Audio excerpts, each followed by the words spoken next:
31번 문제 한번 풀어보도록 하겠습니다. 가마에 들어갈 내용으로 적절하지 않은 것입니다. 인물로 보는 우리 역사입니다. 자, 인물에 대한 설명, 주제를 여러분들 아닌 거, 그렇죠? 적절하지 않은 거 찾아내시면 되는 문제예요. 자, 보겠습니다. 최치원, 시무책을 제시한 육두분 주식이 맞는 내용이죠, 그렇죠? 예, 시무책, 시무십조를 진성여왕에게 제시를 했었죠. 제시하면서 이제 이렇게 좀 바꾸셔야 됩니다 했는데 진골들의 반발로 결국 실패로 끝나게 됩니다. 자, 2번 정몽주, 절개의 의리를 지킨 고려 충신 맞는 내용이죠. 네. 다 유성룡, 전쟁에 참상을 기록한 징비록의 저자, 징비록, 유성룡 맞는 내용입니다, 여러분들. 자, 4번. 자, 홍경래, 반봉건 반외세의 기치를 내거든 동학농민군 지도자. 홍경래 같은 경우는 홍경래의 난을 주도했었죠. 홍경래 난 1811년 홍경래 난인데 이 홍경래 난이 세도 정치기 때 일었었던 일입니다.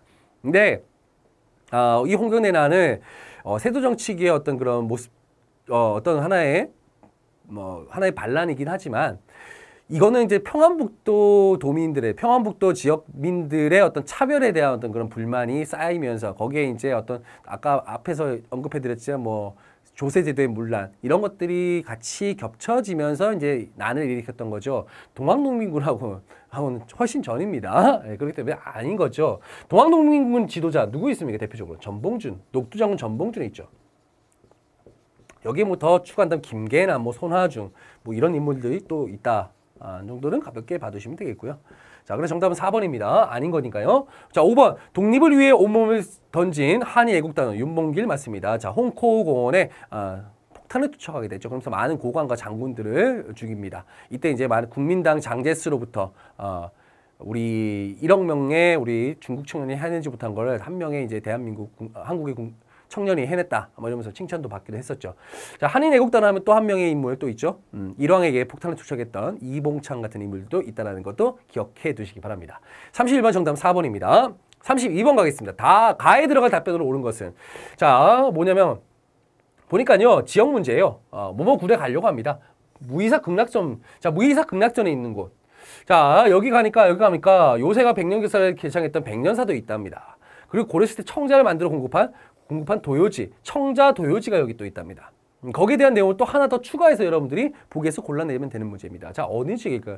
자, 무이사극락전, 백년사, 그 다음에 청자 도요지.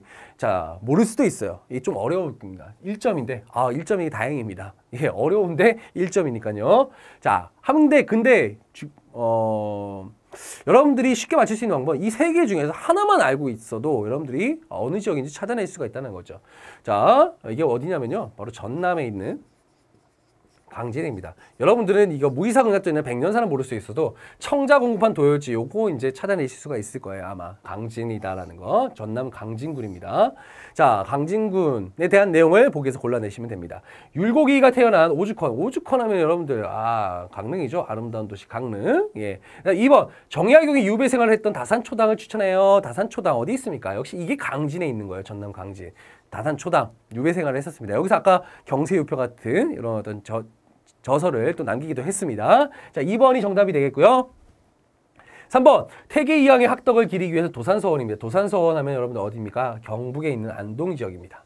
자, 팔만대장경을 보관하고 있는 해인사입니다. 팔만대장경 장경판전에 보관되어 있죠. 이건 어디 있습니까? 경남에 있는 합천 지역입니다. 경남 합천.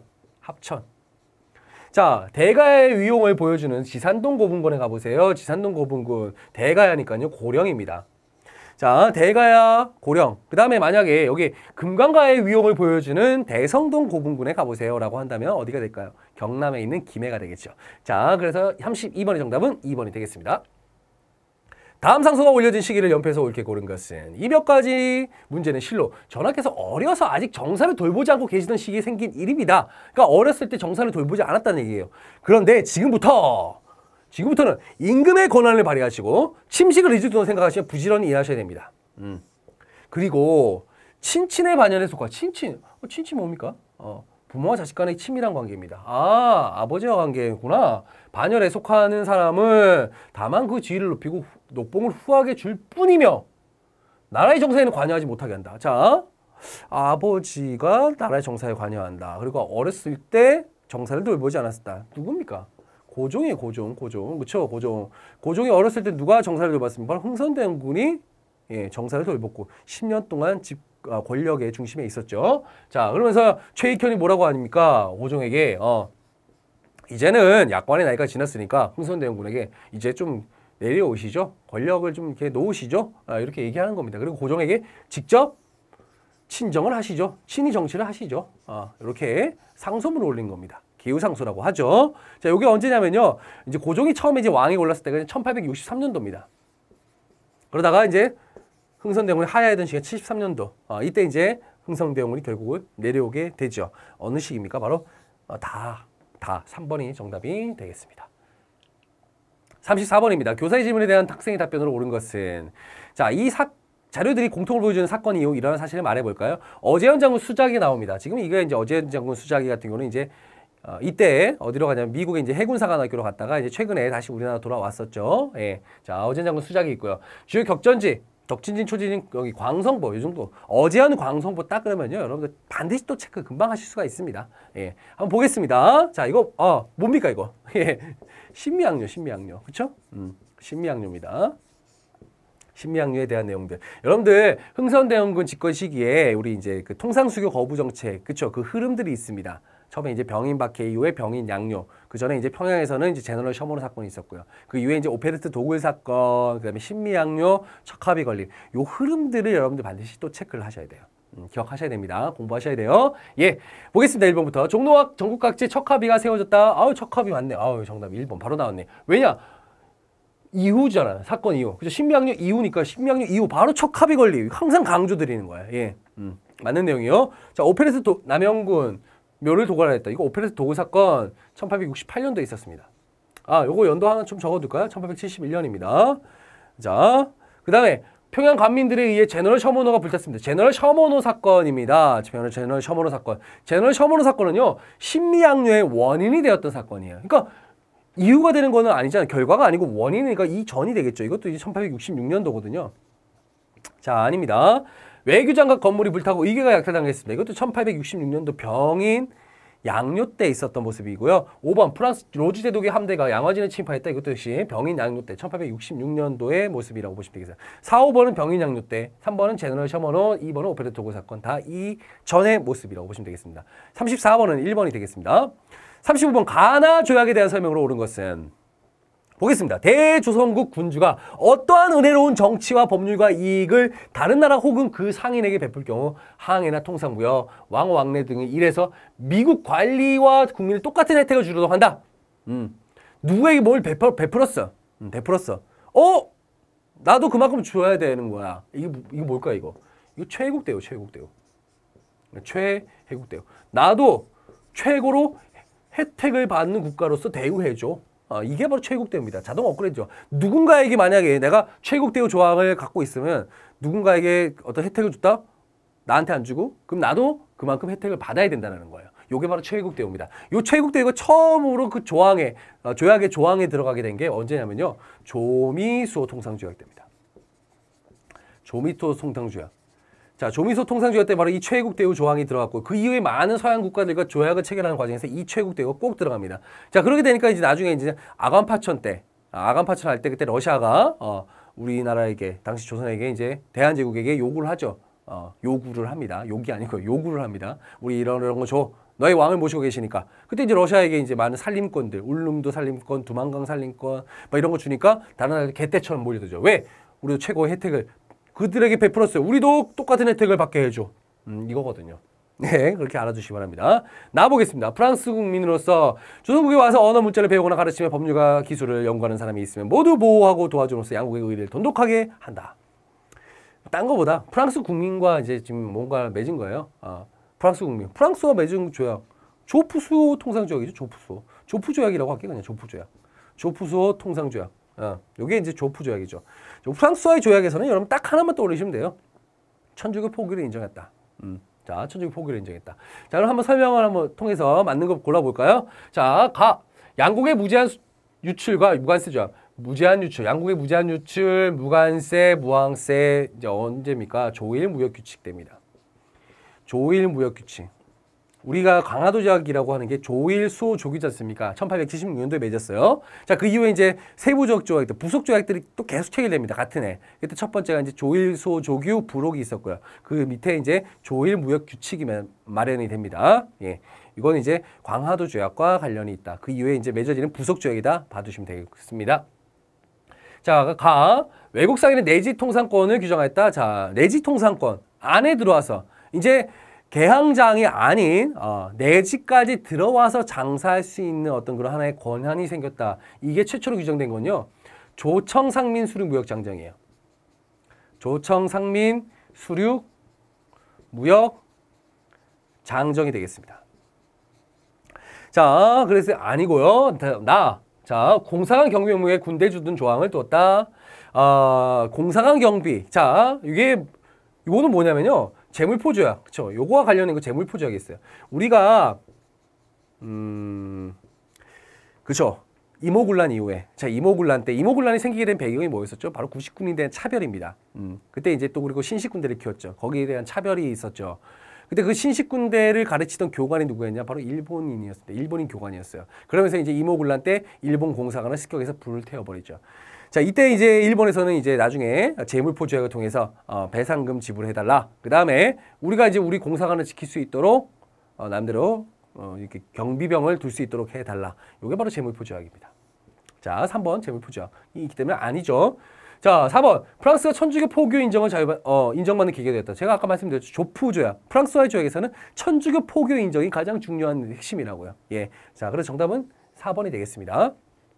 자, 5번 가나는 조약 체결 이후에 사절단으로 보빙사가 파견됐다. 보빙사가 파견된 건요. 요거는 가에 대한 내용입니다. 조미소 통상조약에 대한 내용이죠. 미국에 대한 어떤 그런 하나의 조약 체결 이후의 이제 모습으로서 미국의 이제 보빙사를 외교사절단을 파견하게 되었다. 자, 그래서 정답은요 4번이 되겠습니다. 36번 보겠습니다. 밑줄근 이 사건에 대한 설명으로 옳은 것은 무이영과 장어영입니다. 자, 이영이죠, 이영. 여러분들 우리가 이제 조선 후기의 대표적인 군사 제도라고 한다면 오군영이 있습니다. 오군영. 자, 오군영이 있었는데 요게 이제 근대 군사 제도로 변하는 과정에서 이영으로 축소가 됩니다. 이렇게 개화 정책 때 이영으로 축소가 되고요. 한마디로 구조 조정을 한 거죠. 이게 이제 뭘 세웁니까? 이영과 별기군을 양성합니다. 별기군. 자, 별기군 양성하죠. 근데 여기에 이영에 있던 이 90군인들이 13개월치 월급도 안 받았고 이제 그 이후에 밀렸는데 그걸 이제 한 달치를 받았는데 거기에 쌀에 모래와 겨가 막 섞여 있어요. 분노했죠. 그러면서 군인들이 포도청과 경기감면 습격하고 군중까지 가세하고 일본 공사관까지 습격합니다. 아까 말씀드렸죠? 일본 공사관 습격한 이유. 자, 이 사건은 향후 전국이 요동칠 것으로 예상된다. 자, 성남 군인들 공사관 공격. 이모군란이죠. 이모군란. 1882년도에 있습니다. 자, 이 사건에 대한 설명으로 옳은 것을 보기에서 골라내시면 됩니다. 훈련대가 해산되는 연예인이 제공했다. 훈련대가 해산된 건요. 언제냐면 을미사변 이후입니다. 을미사변 이후. 을미사변 이후가 되겠고요. 을미사변 이후. 을미사변 이후에 해체가 되고 을미개혁 때 시위대, 친위대가 이제 만들어지게 되죠. 친위대, 치위대가 만들어지게 됩니다. 요거는 이제 이쪽과 관련이 없다고 보시면 되겠고요. 포접제가 활용되어 조직적으로 전개되었다. 포접제가 활용되어서 요건 이제 뭡니까? 동학이죠, 동학. 동학. 포접제 활용합니다.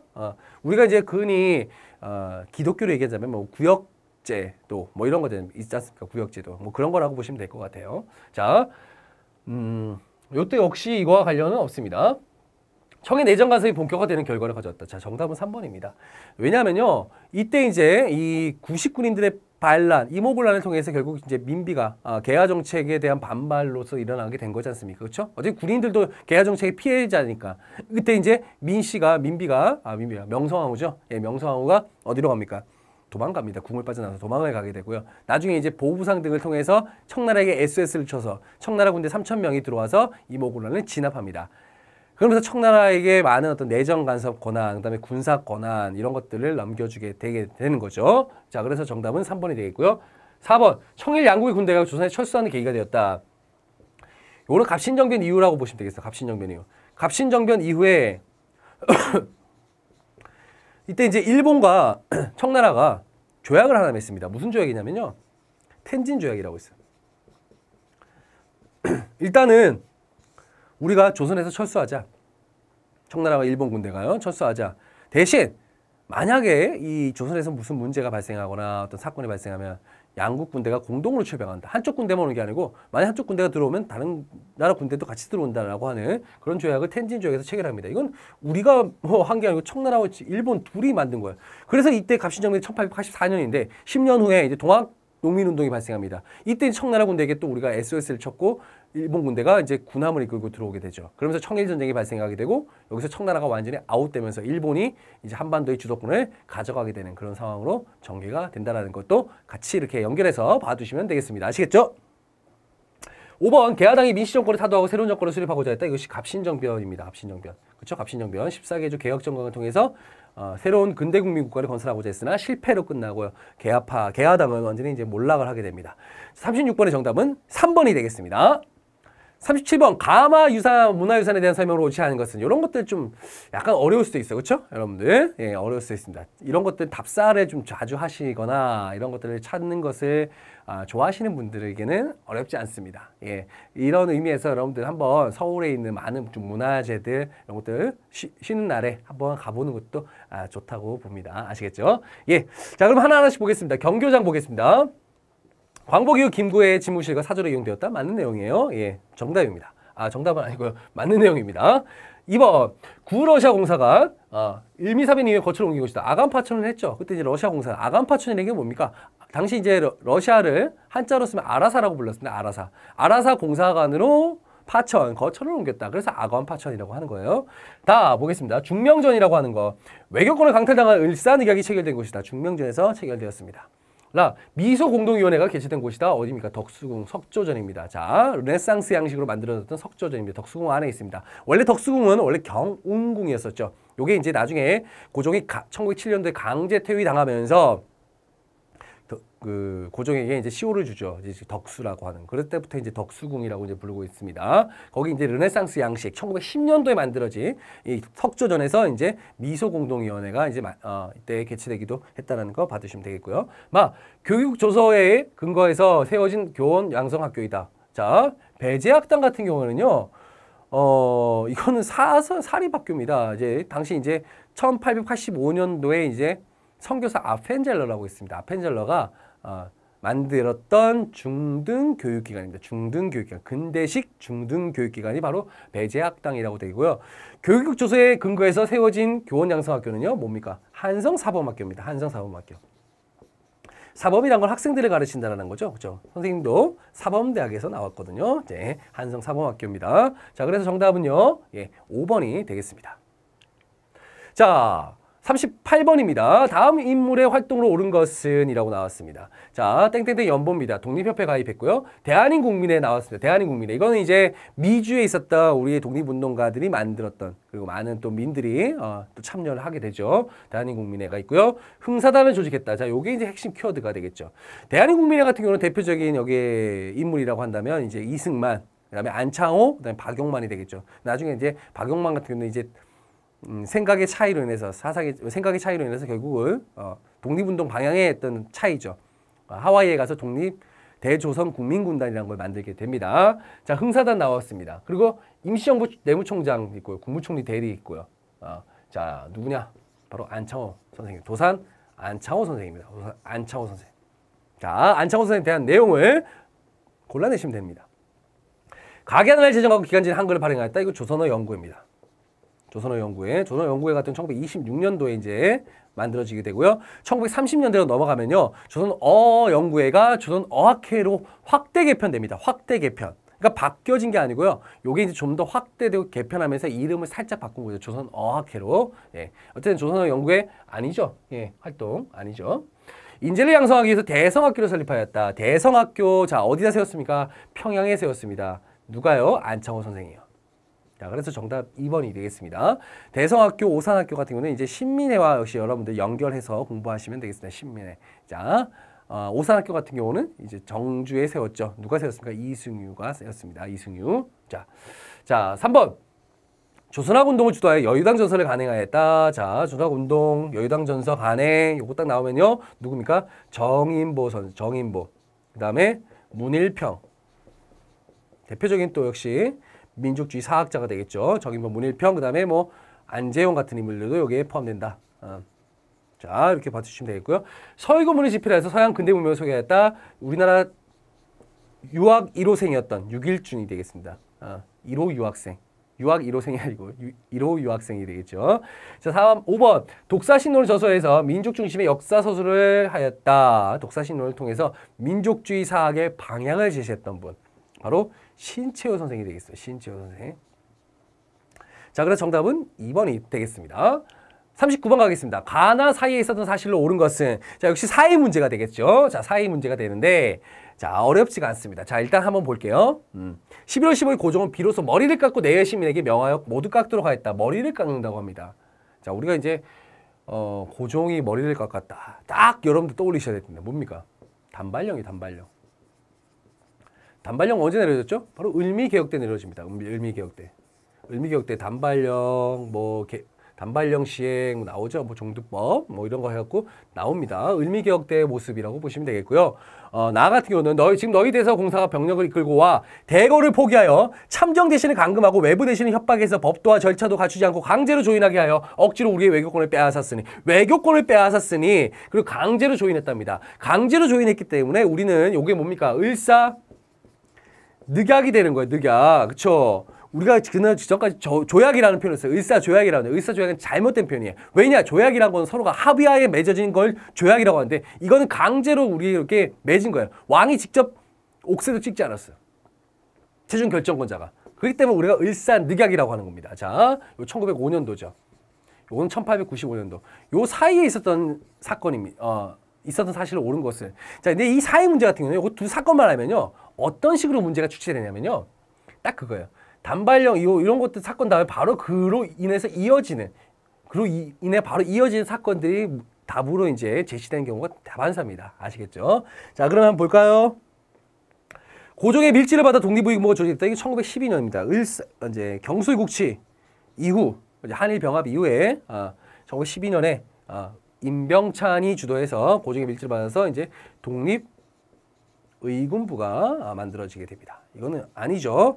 자, 2번 13도 창의군이 결성돼서 서울 진공작전 13도 창의군 서울 진공작전. 자, 이거는 이제 1907년도 정미의병이죠. 정미의병. 정민조에 있어서 정미의병입니다. 자, 그 다음에 3번 헤이그에서 열린 만국평화회의의 특사가 파견됐다. 헤이그 특사 파견입니다. 이것도 이제 언제입니까? 1907년도입니다. 헤이그 특사를 파견한 이유가 뭐죠? 바로 을사늑약의 부당함을 호소하기 위해서 갔죠. 그런데 이제 거기서 이제 이준 열사라든가 그다음에 이휘종은 결국 죽음을 맞이하게 되고요. 그다음에 이상선 남아서 계속해서 만주나 연해주를 통해서 계속해서 독립 활동을 펼쳐 나갔습니다. 자, 그렇기 때문에 을사늑약의 부당함이기 때문에 이유가 되겠습니다. 자, 이 1, 2, 3번 다 아니죠. 자, 유생 출신의 유인석이 이끄는 부대가 충주성을 점령했다. 자, 여기서 유인석, 제가 의병투쟁을 하면서 항일 의병투쟁을 하는 과정에서 여러분들 인물들 체크를 하시라고 했습니다. 왜냐하면 인물들이 나오거든요. 문제로 나오기 때문에 항상 체크를 하셔야 돼요. 자, 여러분들 단발령 이후에 그렇죠? 이렇게 을미개혁 이후에 어떤 일이 벌어집니까? 제가 아까 말씀드렸죠. 바로 그 다음 사건이 일어난다고요. 자, 을미의병이 일어납니다. 을사늑약 이후에는요, 을사의병이 일어나고요. 그 다음에 정미칠조기에는 정미의병이 일어납니다. 자, 을미의병 때는요, 을미병 때 대표적인 의병장이라고 한다면 유인석, 그 다음에 이소웅이 되겠죠. 이소웅 이런 인물들이 있습니다. 그래서 정답은 4번이 정답이에요. 예. 자, 을미의병 같은 경우는 이제 단발령이라든가 아니면 을미사변을 원인으로 해갖고 이제 양반들이 들고 일어나게 된 거죠. 동학농민군 잔여 세력들을 같이 가담시켜서요.